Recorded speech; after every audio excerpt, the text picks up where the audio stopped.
नमस्कार, जन उत्तराखंड में आप सभी का स्वागत है। मैं हूं प्रभात। सबसे पहले नजर हेडलाइंस पर।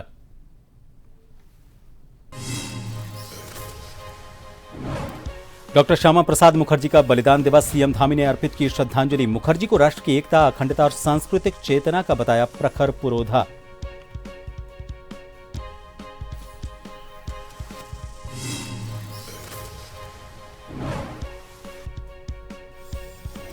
केंद्रीय राज्य मंत्री अजय टम्टा का लोहाघाट दौरा, प्रबुद्धजन सम्मेलन में की शिरकत। प्रबुद्धजन और मातृशक्ति को शॉल ओढ़ाकर किया सम्मानित।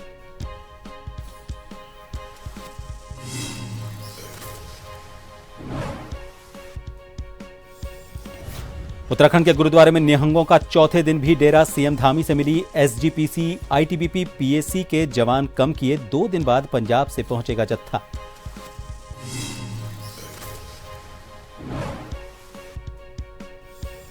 देहरादून सिटी बस ने 5 को कुचला, 1 की मौत। ड्राइवर ने सड़क पर जा रहे लोगों पर चढ़ाई गाड़ी। मांस के टुकड़े रोड पर बिखरे।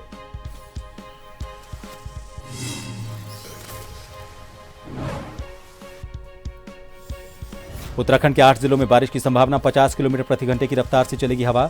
38.5 डिग्री सेल्सियस के साथ रुड़की सबसे गर्म।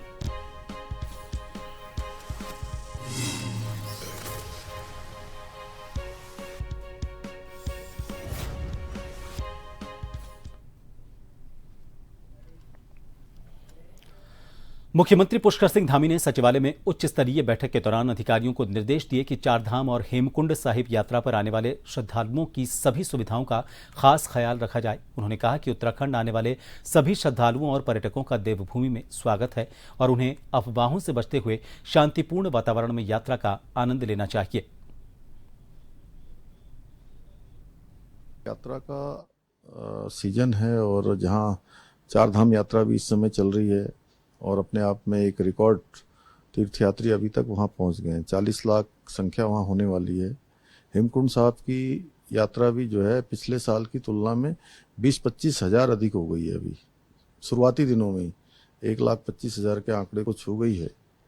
और चूँकि उत्तराखंड में 3 बड़े स्थान हमारे यहाँ पर हमारे सिख गुरुओं के द्वारा जिनकी स्थापना की गई थी, चाहे वो हेमकुंड साहब हो, रीठा साहब हो, नानक मता साहब हो, वो उत्तराखंड में ही है। और प्रत्येक वर्ष यात्रा चलती है। सबका सम्मान करना हम सबका संस्कार भी है। बीते दिनों कर्णप्रयाग में 2 पक्षों के बीच हुए विवाद के बाद सोशल मीडिया पर लगातार बयानबाजी और तकरार का दौर जारी है और इसी मामले को लेकर अब हल्द्वानी में सिख समाज भी सामने आया है। सिख समाज के प्रतिनिधियों ने मुख्यमंत्री के नाम एक ज्ञापन सिटी मजिस्ट्रेट को सौंपते हुए चारधाम यात्रा के दौरान सुरक्षा व्यवस्था को और मजबूत करने की मांग की।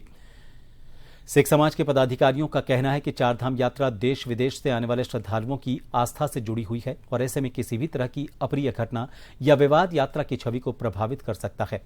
उन्होंने प्रशासन से मांग की है कि यात्रा मार्गों पर सुरक्षा के पुख्ता इंतजाम किए जाएं और असामाजिक तत्वों पर कड़ी नजर रखी जाए।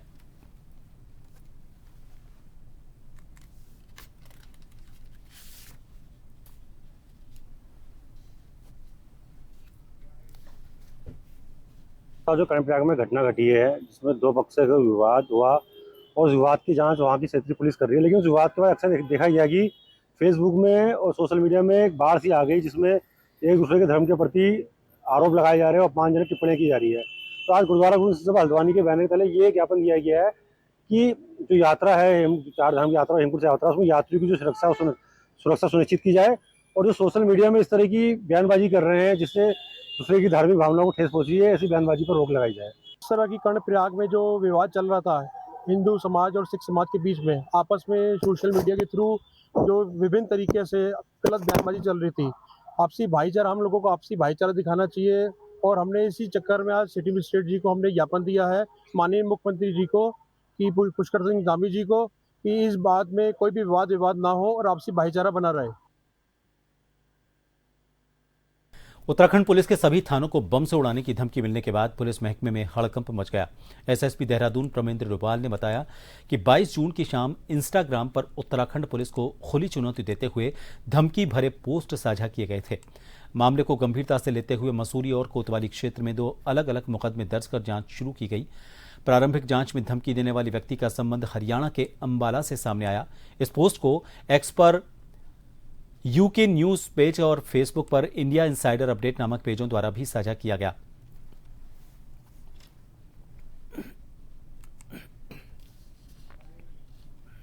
जून के शाम को एक इंस्टा आईडी से उत्तराखंड पुलिस के समस्त थानों को उड़ाने के संबंध में एक धमकी पोस्ट की गई थी, जिसको तत्काल देहरादून पुलिस ने पूरे गंभीरता से लिया है और इसमें मसूरी और कोतवाली क्षेत्र में 2 विभिन्न थानों में अभी पंजीकृत किए गए हैं। और जिस भी व्यक्ति द्वारा ये जिस आईडी से इसको पोस्ट किया गया है उसको हम लोग वेरीफाई कर रहे हैं। शीघ्र ही उसके अगेंस्ट जो वैधानिक कार्रवाई है वो अमल में लाई जाएगी। मैं आपके माध्यम से सभी से ये अपील भी करता हूँ, इस तरीके की भ्रामक बातें या इस तरीके की अगर कोई बात कही जाती है उसको उत्तराखंड पुलिस पूरी संजीदगी से लेगी और उसके खिलाफ जो भी वैधानिक कार्रवाई है वो अमल में लाई जाएगी। आगामी मानसून सीजन को देखते हुए जनपद चंपावत में जिला प्रशासन पूरी तरह से सतर्क हो गया है। जिलाधिकारी मनीष कुमार ने विभिन्न विभागों के अधिकारियों के साथ संयुक्त बैठक कर आपदा प्रबंधन की तैयारियों की समीक्षा की और संभावित आपदाओं से प्रभावी ढंग से निपटने के लिए जरूरी दिशा निर्देश जारी किए। बैठक में जिलाधिकारी ने सभी विभागों को आपसी समन्वय के साथ काम करने के निर्देश देते हुए कहा कि मानसून के दौरान भूस्खलन, सड़क अवरोध, जल भराव और अन्य प्राकृतिक आपदाओं की आशंका को देखते हुए सभी विभाग पूर्व तैयारी सुनिश्चित करें।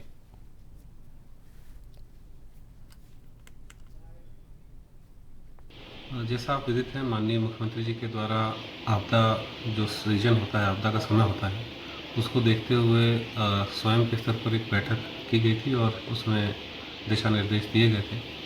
तत्क्रम में जनपद की जितनी सड़कें हैं हमारी, चाहे वो नेशनल हाईवे हो, PMGSY की हो, PWD की हो, मंडी परिषद की और ज़िला पंचायत नगर पालिका की सड़कें, इन सभी जो विभागीय अधिकारी हैं उनके साथ विगत माहों में हम लोगों ने लगभग 6 बैठकें करी हैं। इन सभी बैठकों के माध्यम से जहाँ जहाँ उनकी सड़कें हैं जिसमें गड्ढे हैं या झाड़ियाँ हैं या कहीं पॉट होल्स हैं, उनको तत्काल रूप से भर लिए जाने, झाड़ी का कटान किए जाने, जो पैच है रिपेयर करने के लिए, ये सभी पे दिशा निर्देश दिए गए हैं।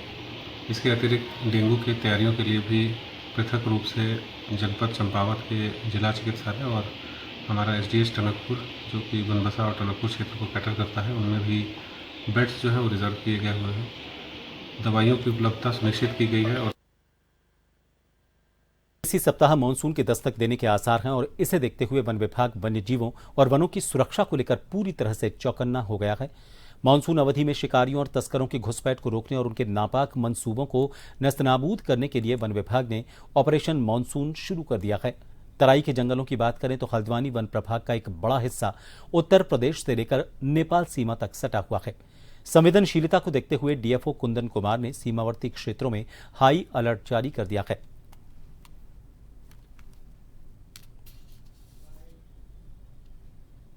क्षेत्र जो है इसके अंतर्गत नंधौर वन्यजीव अभयारण्य का भी क्षेत्र आता है और हमारे जो वन क्षेत्र हैं काफ़ी दुर्गम जगहों पे स्थित हैं। तो इसके लिए हमारे जितने भी फील्ड कार्मिक हैं उनको निर्देशित किया गया है कि मानसून सीजन के दौरान वन क्षेत्रों की सघन गश्त करें। इसमें लगातार लंबी दूरी गश्त और मानसून गश्त जो है उसकी योजनाबद्ध तरीके से उसको कराया जाएगा। इसके अलावा जो है इस बार हम लोग ड्रोन, थर्मल ड्रोन और जो हमारे विभागीय वाहन है जैसे ट्रैक्टर वगैरह है इसकी भी मदद लेंगे और हम लोग जो है लगातार जो है वन क्षेत्रों में गश्त करते हैं। प्रयाग में 16 जून को हुई घटना और पुलिस कार्रवाई को लेकर दिल्ली सिख गुरुद्वारा प्रबंधक कमेटी का प्रतिनिधिमंडल मुख्यमंत्री पुष्कर सिंह धामी से मिला। प्रतिनिधिमंडल ने मामले की निष्पक्ष जांच और संबंधित पुलिसकर्मियों के खिलाफ कार्रवाई की मांग की। दिल्ली सिख गुरुद्वारा प्रबंधक कमेटी के अध्यक्ष हरमीत सिंह कालका ने कहा कि मुख्यमंत्री ने मामले की जांच DIG यशवंत चौहान को सौंपने और 15 दिन में रिपोर्ट देने का आश्वासन दिया है। साथ ही विवेचना को चमोली से हटाकर हरिद्वार पुलिस को सौंपा गया है। उन्होंने कहा कि मुख्यमंत्री ने प्रदेश में सौहार्द बनाए रखने और श्रद्धालुओं को किसी प्रकार की असुविधा नहीं होने का भरोसा भी दिलाया है।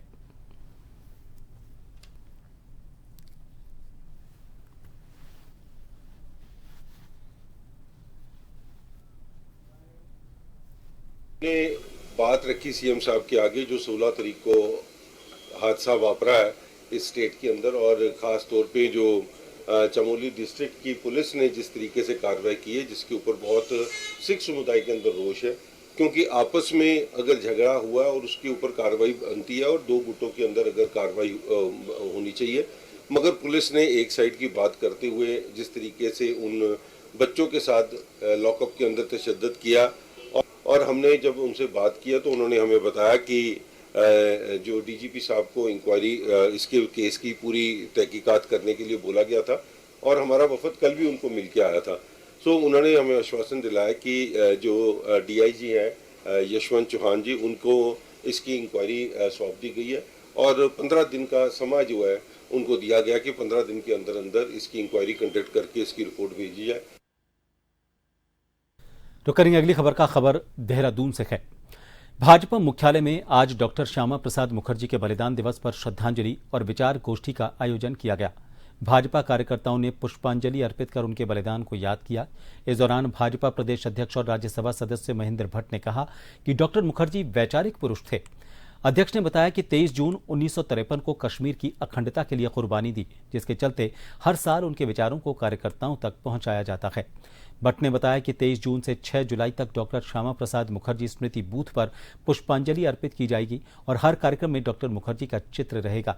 इसके साथ ही उनकी स्मृति में वृक्षारोपण और जिला स्तरीय गोष्ठियां होंगी, जिसके लिए जिलों की तिथियां तय हो चुकी हैं।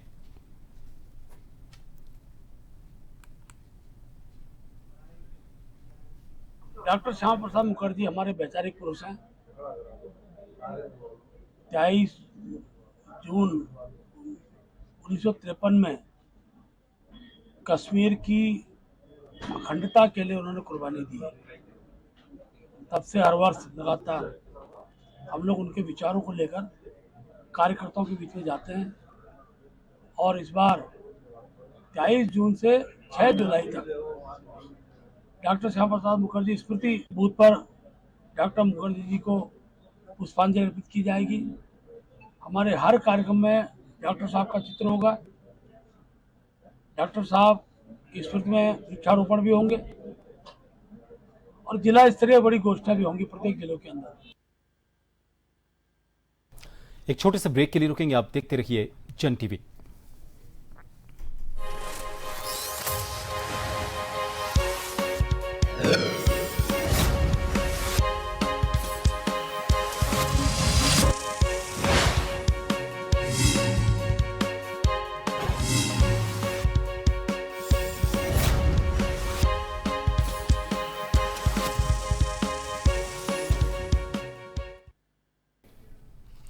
ब्रेक के बाद एक बार फिर आप सभी का स्वागत है। लखनऊ में हुए दर्दनाक अग्निकांड में 15 छात्रों की मौत के बाद पूरे देश में शोक की लहर है।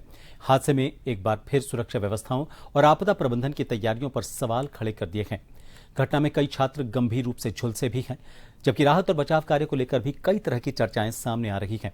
इस मामले पर प्रतिक्रिया देते हुए भाजपा प्रदेश अध्यक्ष महेंद्र भट्ट ने घटना को बेहद दुखद बताया। उन्होंने कहा कि हादसे की विस्तृत जांच होनी चाहिए ताकि इसके कारणों का पता लगाया जा सके और भविष्य में ऐसी घटनाओं की पुनरावृत्ति रोकी जा सके। उन्होंने मृतक छात्रों को श्रद्धांजलि अर्पित करते हुए शोक संतप्त परिवारों के प्रति संवेदना व्यक्त की। साथ ही कहा कि सरकार ने प्रभावित परिवारों के लिए मुआवजे की घोषणा की है और इस कठिन समय में उनके साथ खड़ी है।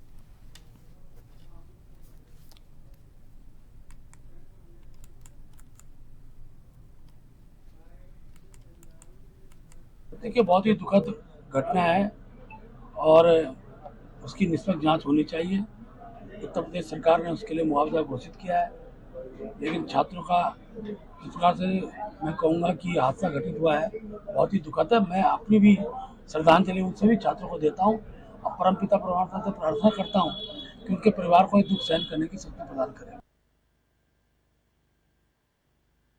कांग्रेस मुख्यालय में आयोजित प्रेस वार्ता में कांग्रेस के राष्ट्रीय प्रवक्ता आलोक शर्मा ने राम मंदिर मामले को लेकर भाजपा पर तीखा हमला बोला।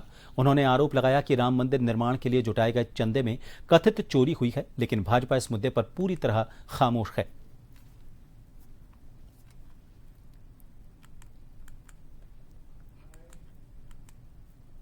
पुरुषोत्तम राम का मंदिर सुप्रीम कोर्ट के आदेश पर बना। तमाम सनातनियों ने बहुत बड़ा चंदा देकर, दान देकर उस मंदिर को पूर्ण कराने में अपना योगदान दिया।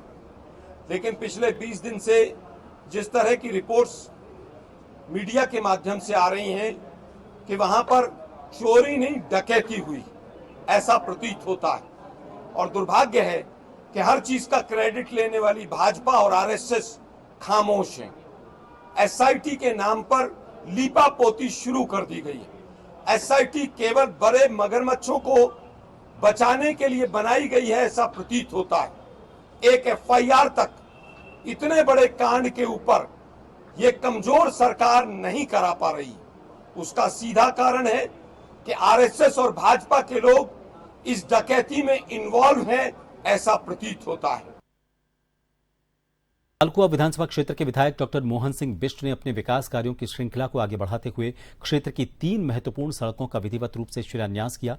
इन परियोजनाओं के धरातल पर उतरने से स्थानीय निवासियों को आवागमन में बड़ी राहत मिलेगी।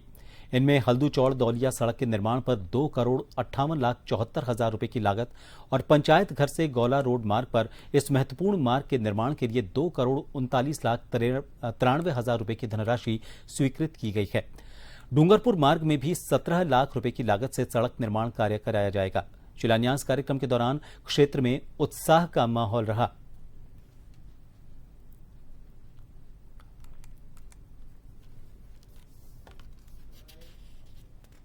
आज हम लोग 3 सार्वजनिक मार्गों का आज शिलान्यास किया है। एक देवरामपुर गोलागेट वाली रोड और एक हल्दूचौड़ गोलागेट वाली रोड और एक इसी डूंगरपुर गांव में कमल दुमका और अन्य लोगों के घर पे जाने वाली रोड। इन तीनों सड़कों का आज हमने शिलान्यास किया है और जिनकी लागत लगभग मिलाकर तीनों सड़कों की लगभग 5 करोड़ रुपए लागत है। तीनों की मिला के 5 करोड़ से भी अधिक की इसकी लागत है। तो मुझे उम्मीद है कि इन सड़कों से, क्योंकि बहुत बड़ा आवागमन इन सड़कों से होता है।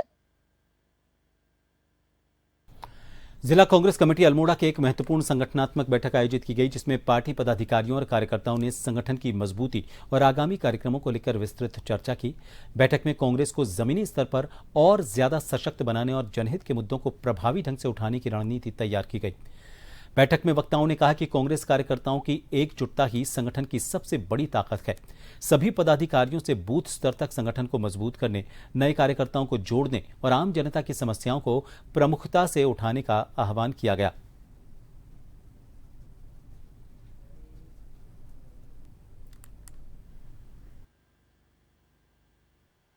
आज अल्मोड़ा जिला कांग्रेस कमेटी की बैठक आहूत की गई है और उसमें जो हमारे जिले के और हमारे ब्लॉक अध्यक्ष हैं जो नामित हुए हैं तो उनको स्वागत किया गया है और पूरे तीनों विधानसभा में हमारे बूथ प्रभारियों को आज दायित्व सौंपा गया है कि कैसे संगठन को सशक्त करें, कैसे संगठन को मजबूत करें और उसके साथ साथ आने वाला जो 2027 का विधानसभा चुनाव है उसमें हम कैसे चुनाव में जाए करके उसके लिए रणनीति तय करने का काम किया। ये हमारी जिला कांग्रेस कमेटी की मासिक बैठक चल रही है और आज हमारे जो जिले के पदाधिकारी हैं, हमारे ब्लॉक के अध्यक्षगण हैं और जो हमारे वरिष्ठ नेता हैं, विधायक हैं, पूर्व विधायक हैं, उन सब की एक संयुक्त रूप से आज बहुत ही महत्वपूर्ण बैठक आज आयोजित की जा रही है। और 2027 के हमारे विधानसभा के चुनाव हैं, उन विधानसभा चुनाव में हमें कैसे जाना है और एआईसीसी और पीसीसी के जो दिशा निर्देश हैं और जो कार्यक्रम हमें आ रहे हैं, उन कार्यक्रमों को हमें कैसे सफल संचालन करना है, उसी के लेकर आज हमारी बैठक आयोजित की जा रही है। रानीखेत द्वाराहाट में आयोजित बहुउद्देशीय शिविर में भाजपा कार्यकर्ता आशुतोष शाही द्वारा द्वाराहाट क्षेत्र के प्रमुख ऐतिहासिक और धार्मिक स्थलों के समग्र विकास के संबंध में मुख्य विकास अधिकारी रामजी शरण शर्मा को एक विस्तृत ज्ञापन दिया गया। ज्ञापन में विशेष रूप से द्वाराहाट के प्राचीन मंदिर समूह, मां दूनागिरी मंदिर और क्षेत्र के अन्य महत्वपूर्ण धार्मिक और सांस्कृतिक स्थलों को मानस खंड मंदिर माला मिशन के अंतर्गत सम्मिलित कर उनके संरक्षण, सौंदर्यीकरण और पर्यटन विकास की मांग की गई। ज्ञापन में इन स्थलों की ऐतिहासिक, धार्मिक और सांस्कृतिक महत्ता को रेखांकित करते हुए क्षेत्रीय पर्यटन और स्थानीय अर्थव्यवस्था को सशक्त बनाने के लिए आवश्यक विकास कार्यों का प्रस्ताव प्रस्तुत किया गया। शिविर में मुख्य विकास अधिकारी रामजी शरण शर्मा ने ज्ञापन को गंभीरता से संज्ञान लेते हुए प्रस्ताव की सराहना की और द्वाराहाट क्षेत्र की समृद्ध सांस्कृतिक विरासत के संरक्षण और विकास के प्रति सकारात्मक दृष्टिकोण व्यक्त किया।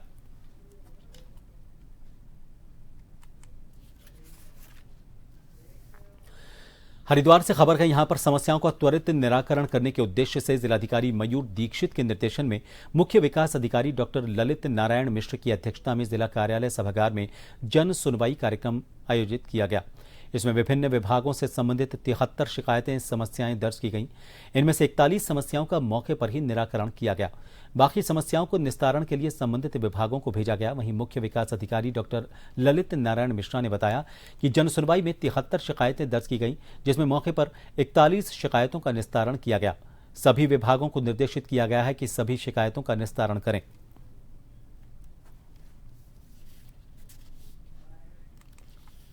आज 73 शिकायतें दर्ज की गई हैं। इसमें 41 शिकायतों का मौके पर समाधान किया गया है। बाकी शिकायतों को संदर्भित किया गया है विभागों को कि उसका समयबद्ध ढंग से निस्तारण करेंगे। किस प्रकार की ज्यादा शिकायतें आई? देखिए, इस बार जो शिकायतें आई हैं इसमें चकबंदी संबंधी शिकायतें आई हैं, दूसरी जो है अतिक्रमण संबंधी शिकायतें आई हैं, कुछ जो है पुलिस विभाग से संबंधित शिकायतें हैं। इसके अलावा बिजली और पानी से संबंधित शिकायतें भी थी। देखिए, पिछले रिव्यू के बाद इस बार सुधार देखा गया है। कुछ शिकायतें जो 36 डेज से ज़्यादा पेंडिंग है और जहां पर अधिकारियों द्वारा कॉल कम की जा रही है वहां पर उनको सख्त चेतावनी दी गई है कि इसमें निस्तारण का परसेंटेज जो है वो बढ़ाएं।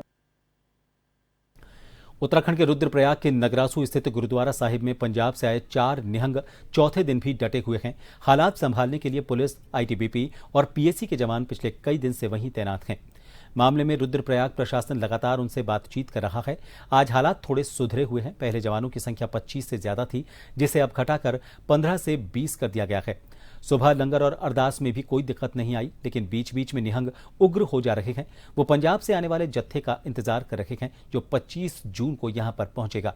अपने साथियों के पहुंचने के बाद वो हेमकुंड साहिब के लिए रवाना होंगे, लेकिन प्रशासन चाहता है कि निहंग जल्द वापस लौट जाएं और व्यवस्था गुरुद्वारा संचालक महंत सिंह के पास पहले की तरह बनी रहे।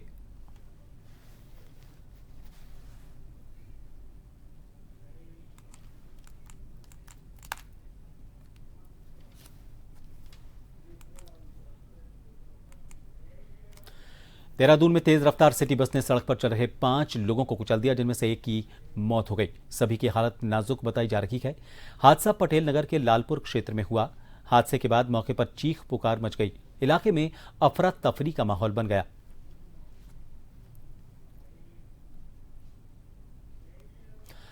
उत्तराखंड के 8 जिलों में बारिश की संभावना है। इनमें उत्तरकाशी, रुद्रप्रयाग, चमोली, बागेश्वर, देहरादून, टिहरी, नैनीताल और उसके साथ ही पिथौरागढ़ शामिल हैं। मौसम विभाग ने इन जिलों के लिए येलो अलर्ट जारी किया है। इन जिलों में कहीं कहीं गरज और चमक के साथ आकाशीय बिजली गिरने और 40 से 50 किलोमीटर प्रति घंटे की रफ्तार से झोंकेदार हवाएं चलने की आशंका है। वहीं राज्य के अन्य जिलों में मौसम अपेक्षाकृत सामान्य रहेगा।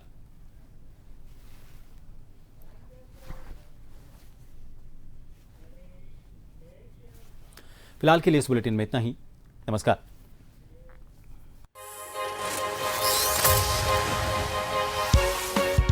Yeah.